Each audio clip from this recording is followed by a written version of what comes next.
Clôturé le samedi dernier, comme les évêques l'avaient souhaité, et pour cause la persistance des divergences entre les parties prenantes, notamment sur le mode de désignation du futur Premier ministre et le chronogramme. Les délégués de composantes aux discussions ont encore une semaine pour harmoniser leurs vues sur ces points afin de dégager un consensus et procéder à la signature du document de l'arrangement particulier au retour des évêques en mission pastorale à Genève en Suisse. Depuis hier dimanche, reportage Guigui Zawadi. La clôture des travaux de l'arrangement particulier et la signature entre les acteurs politiques au centre interdiocésain devaient intervenir samedi dernier. Fort malheureusement, des divergences persistent encore autour notamment du mode de désignation du Premier ministre, le chronogramme. Ces points sont à la base du blocage des travaux. Qu'un travail énorme a été abattu. Ce qui reste à faire, c'est pas grand-chose. On peut résumer en 3 points. Mode de désignation du Premier ministre, avec la question de chronogramme liée à ça. Et nous exhortons, comme Monseigneur le Président l'a dit, les deux partis concernés, la majorité présidentielle et le Rassemblement, à faire de leur mieux pour que cette question puisse avancer et qu'à notre retour, ils puissent nous annoncer la bonne nouvelle. Il y a la question de la nomenclature des ministères. Ça a été fait, mais il y a encore un peu de divergence autour de la question de l'affectation des ministères aux parties prenantes. Là, ils ne se sont pas encore mis d'accord. Mais là, c'est une question, avec un peu de bonne volonté, on peut évacuer ça en 1 heure. Enfin, troisième question que Monseigneur le Président a relevée, c'est la question de la Senco. Parce que beaucoup ont entendu des déclarations, on a lu des choses sur le média. C'est une question qui peut aussi être clarifiée assez rapidement. Mais ce qui est certain, c'est que la Senco, fidèle à ce qu'elle a déjà commencé, n'abandonne pas. Vital Kamerhe interpelle la majorité présidentielle et le Rassemblement.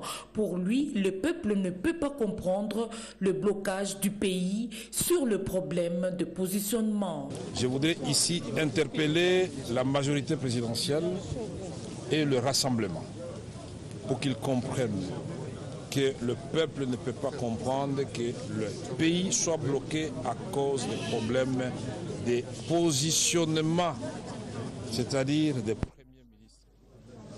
Et on ne peut pas non plus comprendre que nous continuons à traîner les pas sur la question des responsabilisations des différentes composantes. Toutefois, durant une semaine, le Rassemblement et la majorité présidentielle continueront les travaux à huis clos pour un consensus jusqu'au retour des évêques.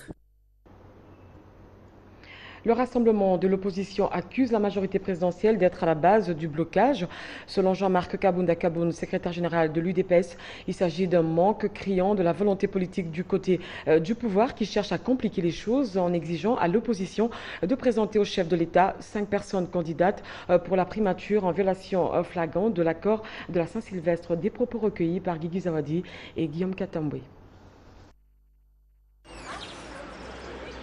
La délégation du Rassemblement aux discussions de la Senco informe l'opinion nationale et internationale de ce qui suit.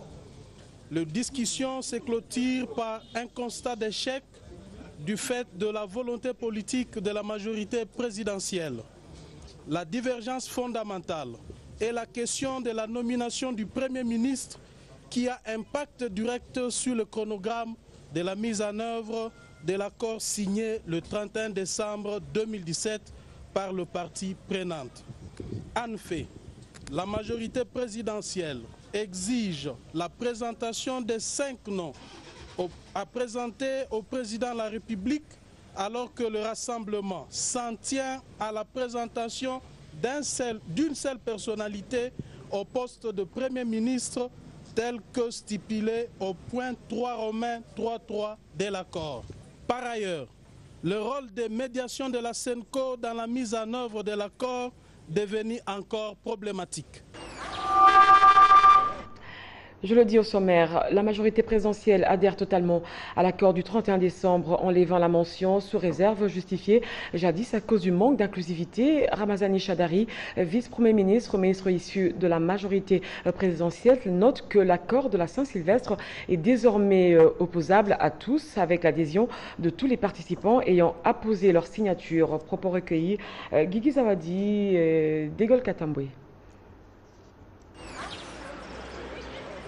La majorité présidentielle, ayant mesuré la gravité de son engagement, avait, en termes non équivoques, devant toutes les forces vives en présence, lié la clause de réserve au fait que d'importants maillons des forces vives de notre nation en dialogue ne s'étaient pas portés signataires du dit accord.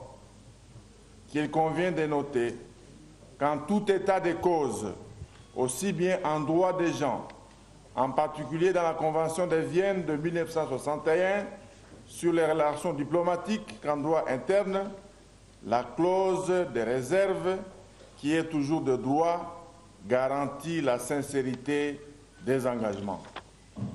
Qu'à ce jour, à la faveur des notables avancées obtenues par la SENCO, au prix de nombreuses concessions mutuelles, la majorité présidentielle dans son ensemble est heureuse de constater que toutes les parties prenantes hésitantes ont finalement apposé leur signature au pied du document portant les termes de l'accord. Qu'au vu de tous ces acquis significatifs, ayant vidé de sa substance la ratio legis la réserve pour cause de non-inclusivité, la majorité présidentielle déclare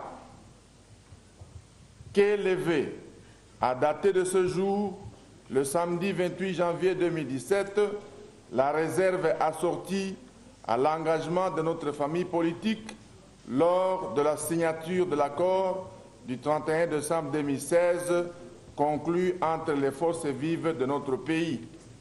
Qu'en conséquence, et sans délai, la présente déclaration tient lieu d'acte de levée de la réserve sus-indiquée, qu'elle salue la sagesse des évêques de la SENCO d'avoir en son temps pris compte de cette réserve dont l'importance est démontrée par la suite des événements. La désignation du futur Premier ministre constitue la pomme de discorde entre la majorité présidentielle et le Rassemblement dans les discussions que conduisent la SENCO. Christian Coy, porte-parole du CONAD, charge plutôt le pouvoir de Kinshasa de vouloir bloquer la machine, avis que soutient Gabin Chiteya du Parti Condor, qu'il appelle le peuple congolais à faire échec à ceux qui qualifient d'ennemis de la paix, qui cherchent l'enlissement de la situation. Pour Charles Mouchiri, analyste politique de son État, la majorité présidentielle n'a pas du tout tort d'exiger plusieurs candidatures de la part du Rassemblement afin d'opérer le choix de celui qui sera désormais le proche collaborateur du président de la République, Joseph Kabila. Suivez ce grand format que vous propose Feza Mandiangou, Fiston Kazadi et Jeanne Moujanaï. 3 points majeurs font tarder la fin des pourparlers directs de la SENCO, notamment la désignation du futur Premier ministre qui doit revenir au Rassemblement, selon l'accord du 31 décembre dernier. Parmi les points majeurs qui font tarder la fin des pourparlers de la SENCO figure en bonne place la désignation du futur Premier ministre qui doit revenir au Rassemblement, selon l'accord du 31 décembre dernier. Pour Maître Christian Coy du parti cher à Moïse Monidela, la majorité présidentielle devra s'élever en faisant preuve de patriotisme car le peuple doit bientôt prendre ses responsabilités. Et aujourd'hui, nous sommes devant un défi à relever Lequel défi, c'est de sortir le peuple du Congolais de la crise plongée, de la crise artificielle organisée par la mouvance présidentielle. L'accord stipule que le rassemblement présente le Premier ministre, mais c'est Kabila prend l'acte des nominations. Toute discussion autour de ça n'est qu'une sorte de blocage artificiel créé par la mouvance présidentielle. Le peuple congolais doit prendre ses responsabilités et rester éveillé pour ses intérêts. Gabin Chitea, membre du Rassemblement, lui appelle le peuple à barrer la route aux ennemis de la paix. Rappelle le peuple congolais à l'incapacité de la majorité présidentielle de ne pas avoir eu à organiser les élections dans le délai. Et la Condor appelle tout le peuple congolais à faire échec à tout ennemi du peuple ou groupe d'individus ayant comme intention manifeste de violer l'accord de la Saint-Sylvestre, en l'occurrence l'article 3.3. Et il est recommandé à la classe politique de revenir à la culture de respect de texte. La société civile, avec les collectifs 24, s'inquiète du mauvais comportement des politiques qui pensent avant tout à leurs propres intérêts. On sent qu'en fait, la question qui bloque aujourd'hui, c'est ce qui montre vraiment la motivation des acteurs politiques. Parce qu'il est une question de répartition des postes. Et comme nous avons toujours dit, actuellement on n'assiste plus à des slogans, la guerre entre Wumela et Yebela. Maintenant c'est la guerre de répartition des postes. Il y a eu des concessions de part et d'autre, qu'on se le dise, il y a eu des concessions de part et d'autre. Mais c'est à ce niveau-là, est-ce qu'ils ne peuvent pas réfléchir en disant, personne ne peut rester là où il est avec le chiffre 1, personne ne peut rester là où il est avec le chiffre 5, pour qu'on puisse trouver juste le milieu.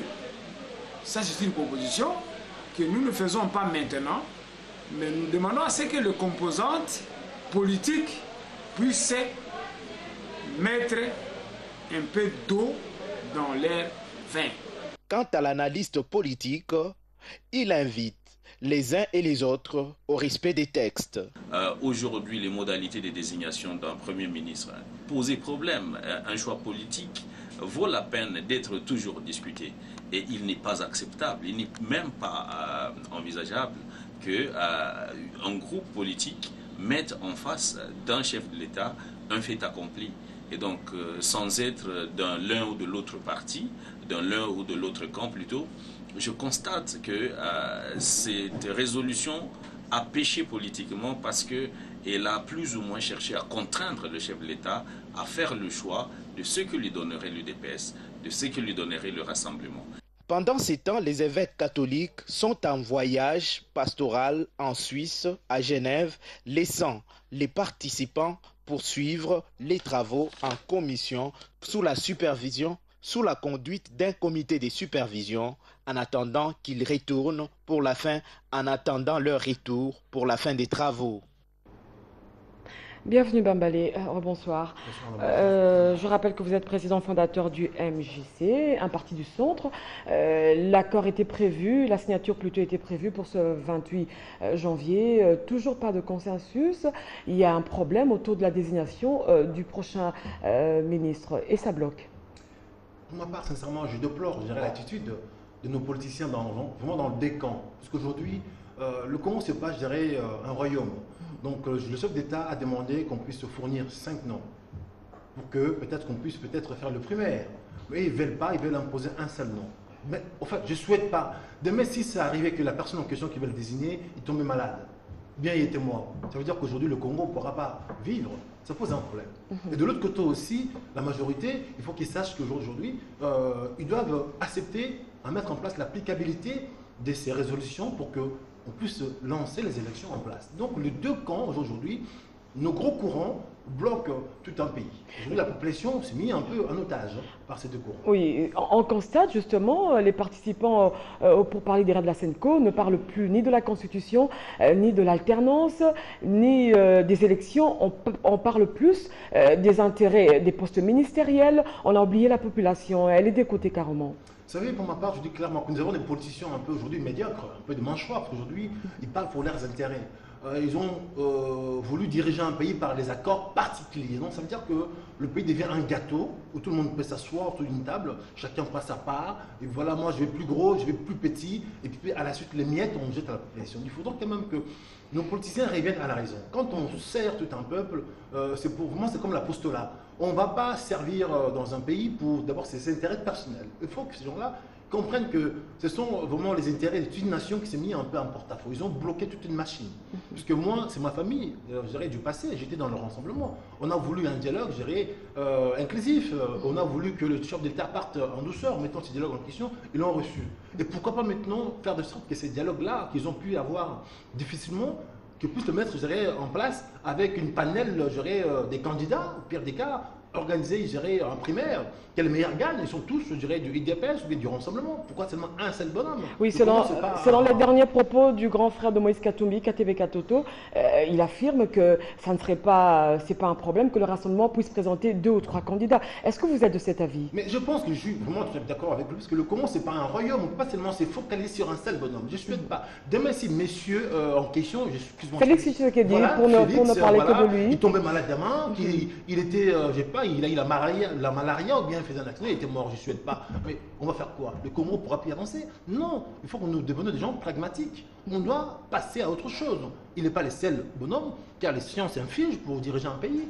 Le Rassemblement, il y a aussi des gens peut-être plus valorisants que ça. Donc on ne doit pas bloquer tout un processus parce qu'il y a un seul bonhomme.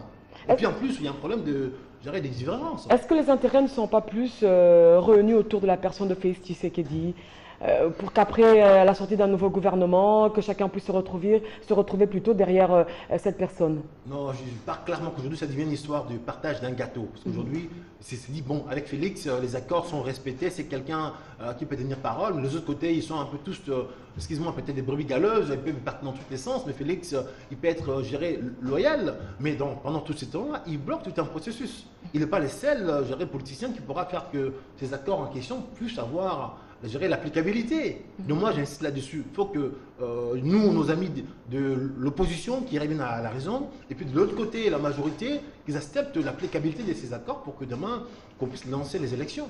D'accord, je reviens à vous tout à l'heure. Les dispositions ayant trait à la désignation du futur chef du gouvernement n'appellent à aucune interprétation particulière en ce qui concerne le Premier ministre, doit être présenté par le Rassemblement. Pierre Lumbi, président en exercice du G7, l'a rappelé dimanche au cours d'un point de presse organisé au siège de cette plateforme de l'opposition. Le G7 a également monté au créneau pour fustiger le comportement de la majorité présidentielle à la base du blocage observé à la Senco dans la mise en œuvre de l'arrangement particulier. Joline Voisolo, Jean-Marc Oelda pour le reportage. En dépit des efforts considérables et louables de la Senco dans sa mission des bons offices, le GC déplore les résultats encore faibles des discussions, n'ayant pas rendu possible la signature de l'arrangement particulier. Une situation qui retarde ainsi la mise en œuvre de l'accord du 31 décembre. Parmi les points encore à la base des divergences, les dispositions ayant trait à la désignation du futur Premier ministre. À ce sujet, le président de cette plateforme persiste et signe.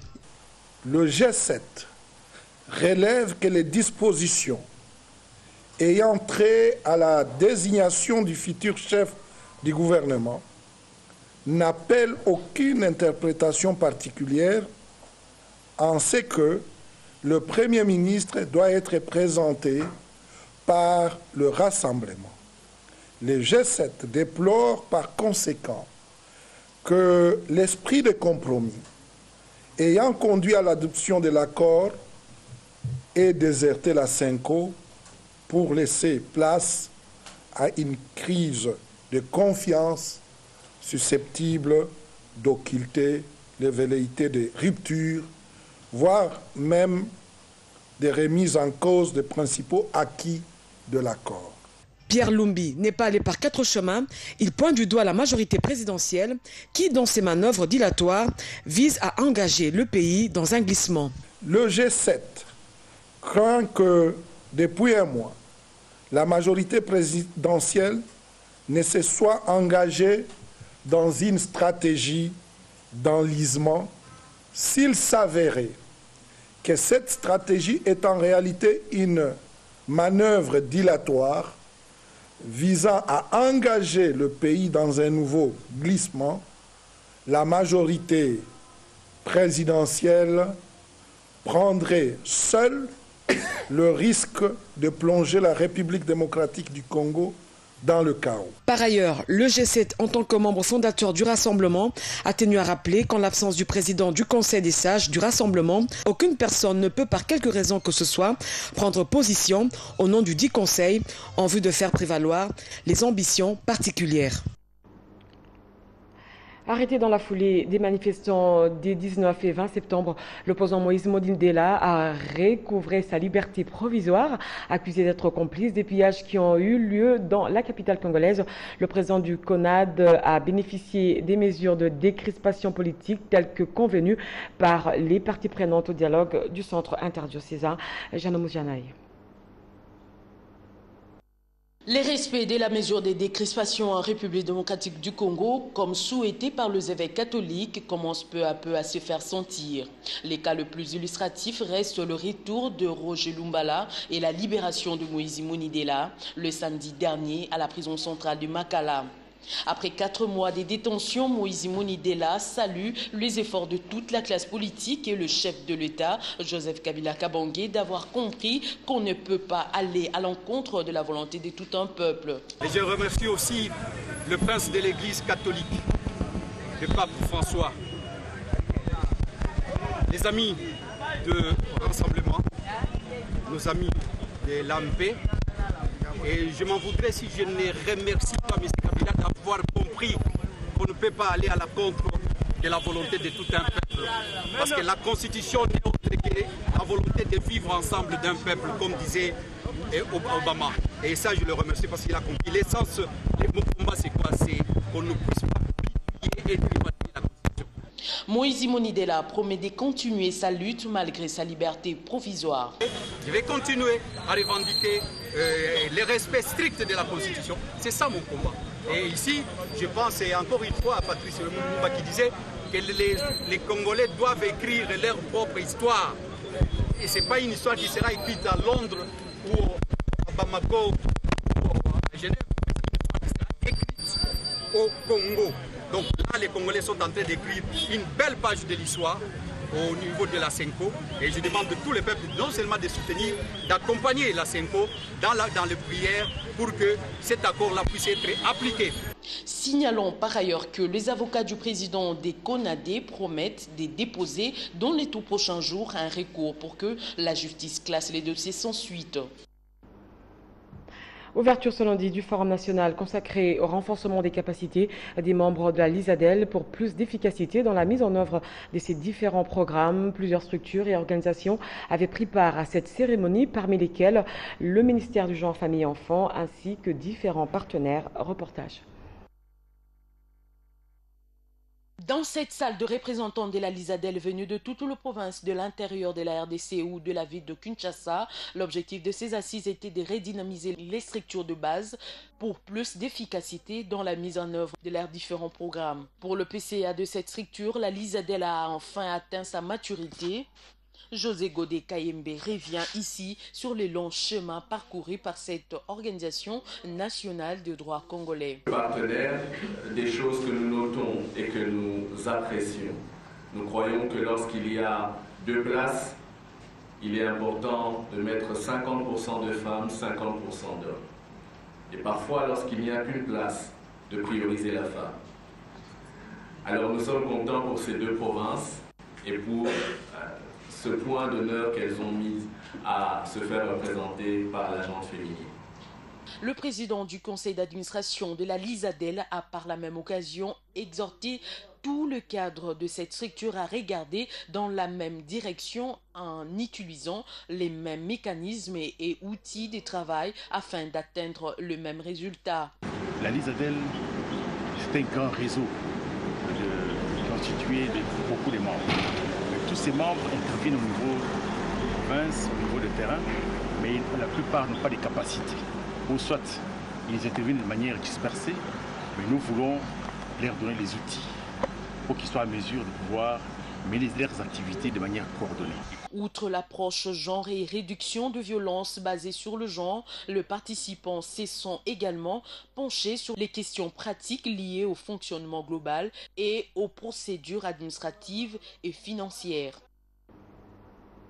Je l'ai dit dans le titre, les femmes guides du Parti Lumumbiste Unifié étaient en matinée idéologique, mensuelle et traditionnelle ce lundi au siège social du parti à Kinshasa. Spécialement pour aujourd'hui, elles ont échangé sur la décision du secrétaire général chef du parti portant amnistie générale accordée à toutes les militantes et tous les militants frappés jadis par certaines mesures de suspension. Jérès Mabeka pour le reportage.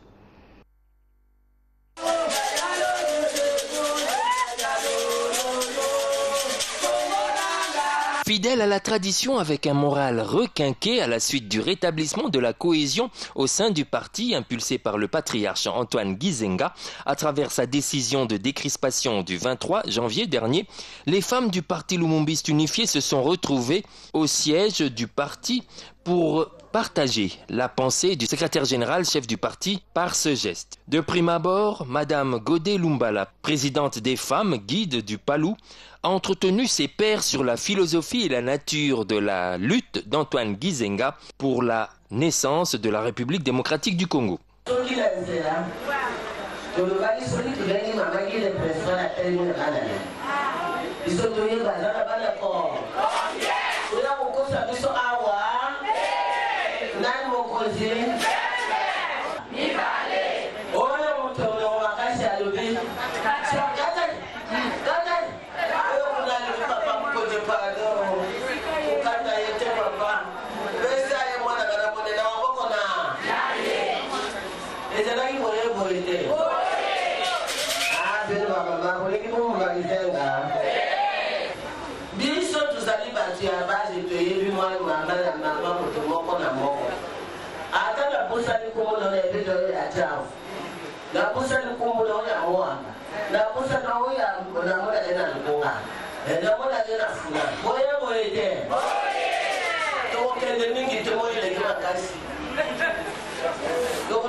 Sa conseillère Chantal Ngalula Muzito a planché dans la même logique en saluant la mesure d'amnistie prise par Antoine Gizenga pour le rappel des troupes en cette période charnière du processus électoral.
Les femmes guides du Parti Lumumbiste Unifié entendent multiplier les actions d'envergure sur toute l'étendue du territoire national afin de rendre plus visibles les couleurs du Parti Lumumbiste Unifié.